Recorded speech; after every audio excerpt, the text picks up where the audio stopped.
Quiero contarte algo que probablemente ya observaste, aunque quizás nunca lo nombraste con precisión. Dos personas reciben la misma noticia. Una se paraliza, la otra actúa. Dos personas atraviesan el mismo fracaso. Una lo procesa y sigue. La otra queda atrapada en él durante años. Dos personas crecen en la misma familia, con los mismos recursos, en el mismo contexto. Una construye algo. La otra reproduce el patrón de origen. No es suerte, no es carácter, no es que una sea más fuerte, más inteligente o más disciplinada que la otra. Es algo más preciso que todo eso, y es lo que vamos a trabajar hoy. Porque hay una confusión fundamental en cómo la mayoría entiende por qué las vidas de las personas terminan siendo tan distintas. Y esa confusión no es inocente. Tiene consecuencias directas en cómo intentas cambiar tu propia vida y en por qué esos intentos muchas veces no llegan a donde querés que lleguen. La explicación más común para las diferencias entre personas es esta: distintas circunstancias producen distintos resultados.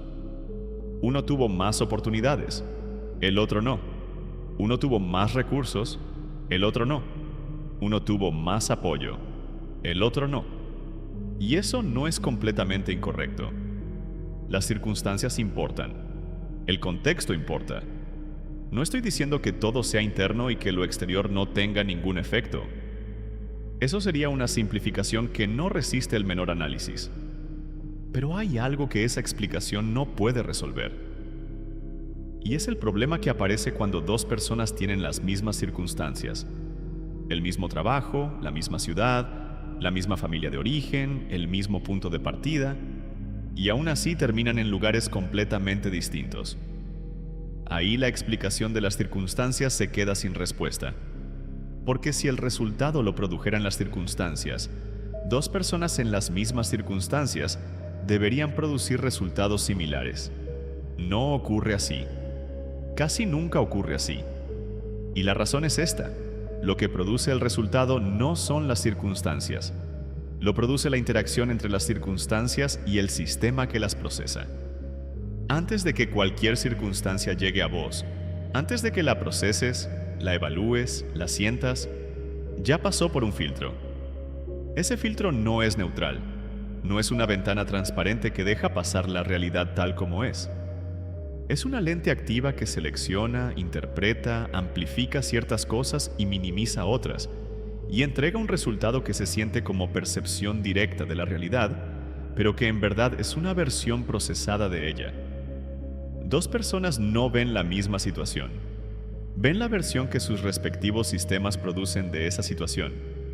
Y esas versiones pueden ser tan distintas que parecen situaciones completamente diferentes, aunque desde afuera sean exactamente la misma.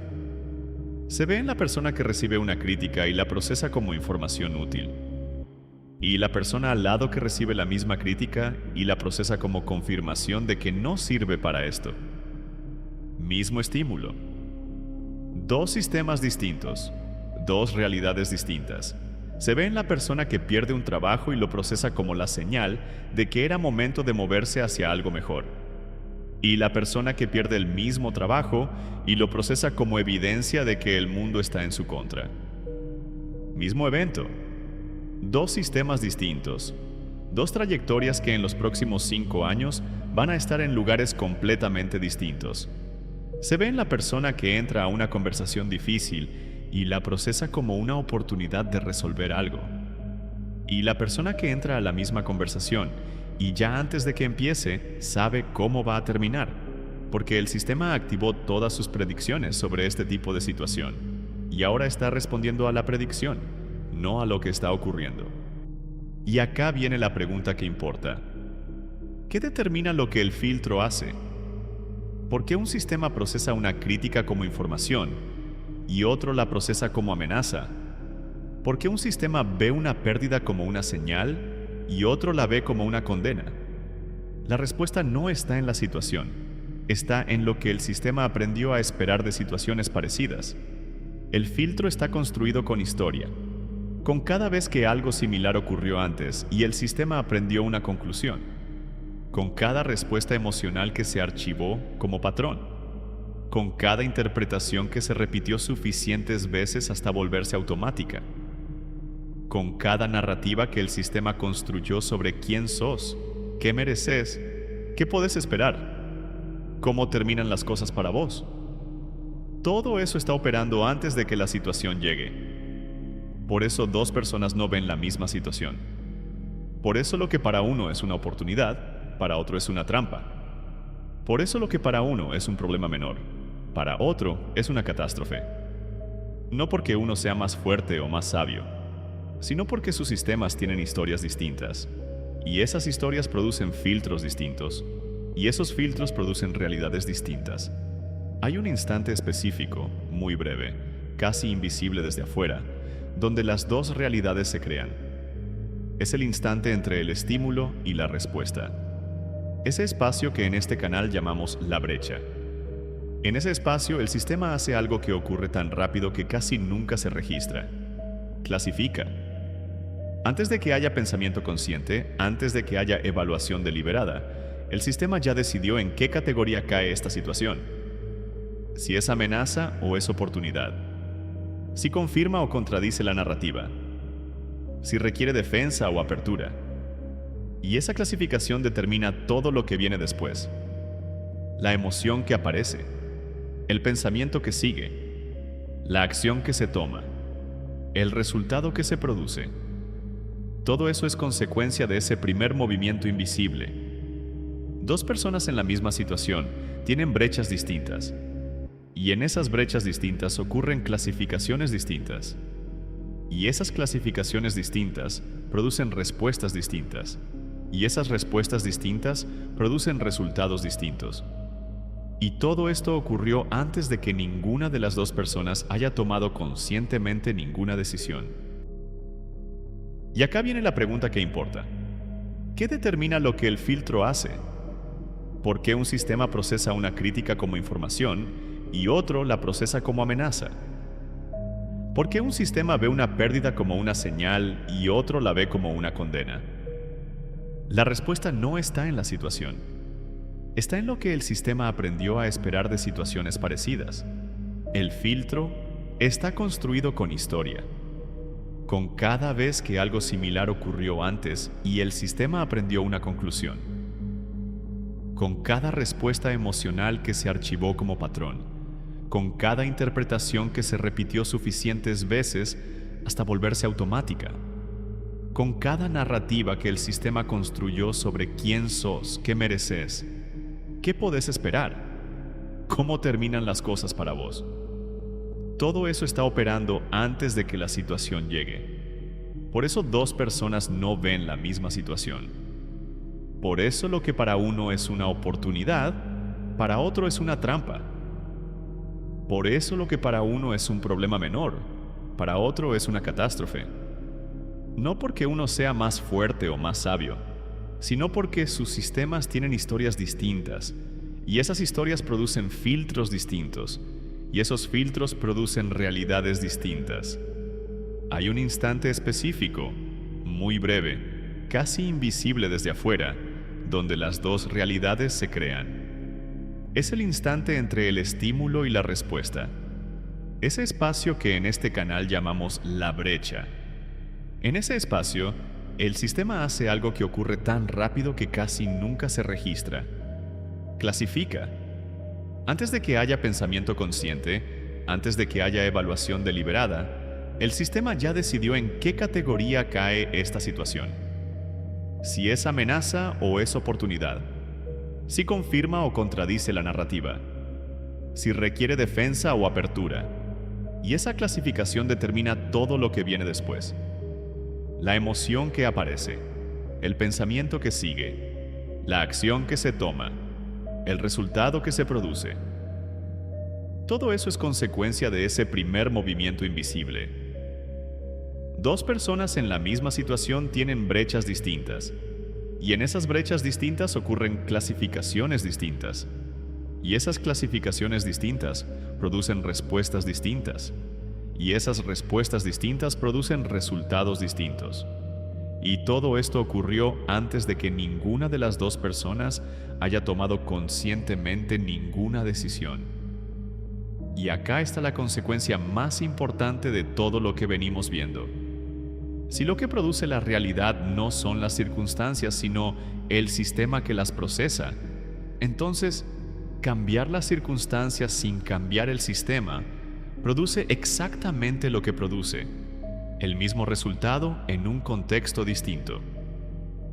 La persona que cambia de trabajo, de ciudad, de pareja, y en el nuevo contexto con el tiempo, empieza a reconocer los mismos patrones que en el anterior. No porque sea mala suerte, porque el sistema viajó con ella. Y el sistema viejo en el contexto nuevo produce, eventualmente, resultados reconocibles. El escenario es nuevo. El actor es el mismo.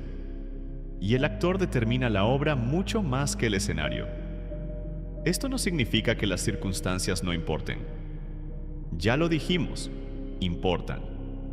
Pero importan como catalizadores, no como causas. Son el material sobre el que el sistema opera. Y si el sistema no cambia, el material nuevo termina produciendo resultados similares al material viejo. Entonces, la pregunta operativa es esta: ¿qué cambia el sistema? Y acá quiero ser honesto, porque hay una respuesta que no funciona aunque suene razonable. La comprensión no cambia el sistema. Podés entender con total precisión cómo funciona tu filtro. Podés rastrear de dónde viene cada interpretación automática. Podés describir tus patrones con una lucidez que deja a cualquiera impresionado. Y el sistema puede seguir produciendo exactamente los mismos resultados, porque la comprensión ocurre en un lugar distinto al lugar donde vive el código. Lo que cambia el sistema es evidencia, no argumentos. No comprensión, evidencia. Evidencia nueva que contradice las predicciones del sistema. Actos que producen resultados que el filtro no tenía clasificados. Experiencias que no caben en las categorías que el sistema construyó.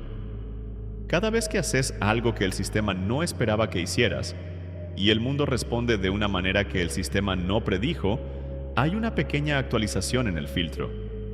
No dramática, no inmediata, no permanente de una sola vez, pero real. Y eso es lo contrario de lo que la mayoría hace cuando quiere cambiar su realidad. La mayoría busca primero entender, después sentirse lista y después actuar. El sistema no funciona así. El sistema actualiza sus predicciones con lo que ocurre, no con lo que se piensa que podría ocurrir. El acto va primero, la actualización viene después. Hay algo que muchas personas describen cuando empiezan a trabajar esto. Un momento muy específico que no ocurre leyendo ni escuchando. Ocurre en el medio de una situación. Es el instante en que el filtro se hace visible mientras está operando. No después, en el análisis. En el momento en que la interpretación automática aparece, y algo la observa aparecer, y nota que llegó demasiado rápido, demasiado formada, demasiado conveniente para ser neutral. Ese momento no resuelve nada de inmediato. El filtro sigue operando. La clasificación automática sigue ocurriendo. Pero hay una distancia mínima que antes no existía. Y en esa distancia, por primera vez, hay algo que no es el sistema mirando el sistema desde adentro. Hay algo mirando desde afuera. Y lo que se observa desde afuera no puede ser exactamente lo mismo que el observador. Esa fractura, pequeña y momentánea, es el inicio de algo que cambia cómo se construye la realidad.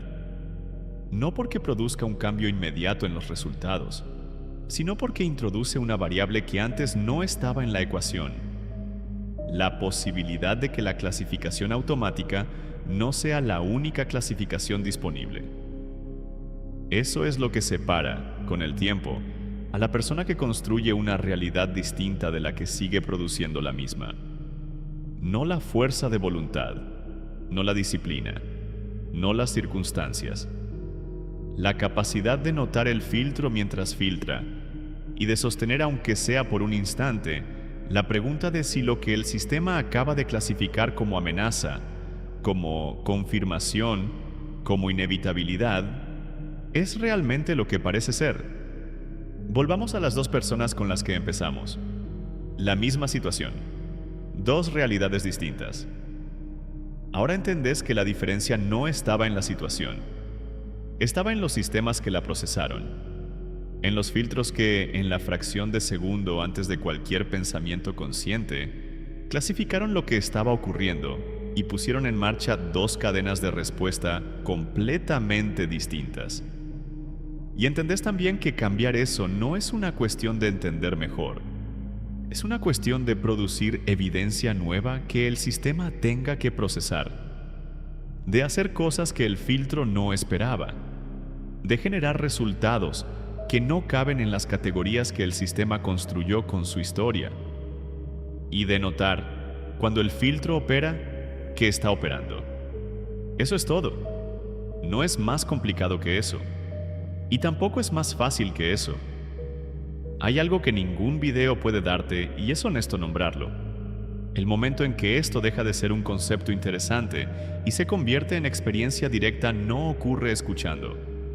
Ocurre mirando con honestidad lo que pasa en tu sistema mientras pasa. Ese trabajo es completamente tuyo. Si esto te resonó, hay algo puntual que quiero contarte sobre el código. El primer capítulo entero del libro está dedicado a mapear exactamente esto: la arquitectura completa del filtro, cómo se instaló, cómo opera de manera invisible y por qué se siente tan indistinguible de la realidad misma. Pero hay algo que en un video no entra: la diferencia entre los 4 mecanismos específicos por los que el filtro se manifiesta en la vida cotidiana, en las decisiones, en los vínculos, en el techo que crees que tenés, en la narrativa que construiste sobre lo que es posible para vos. Y hay una parte del libro que es la que más incomoda a quien la lee, la que explica por qué el filtro no solo determina cómo percibís las situaciones, sino también cuáles situaciones llegás a percibir y cuáles el sistema directamente descarta antes de que tengas acceso a ellas. No como metáfora, como descripción de lo que ocurre en el procesamiento que precede a la conciencia. Son 400 páginas, 29 capítulos organizados en 7 partes que construyen una sobre la otra. La partida no para. La pregunta es ¿con qué filtro la estás jugando? Asume la consola.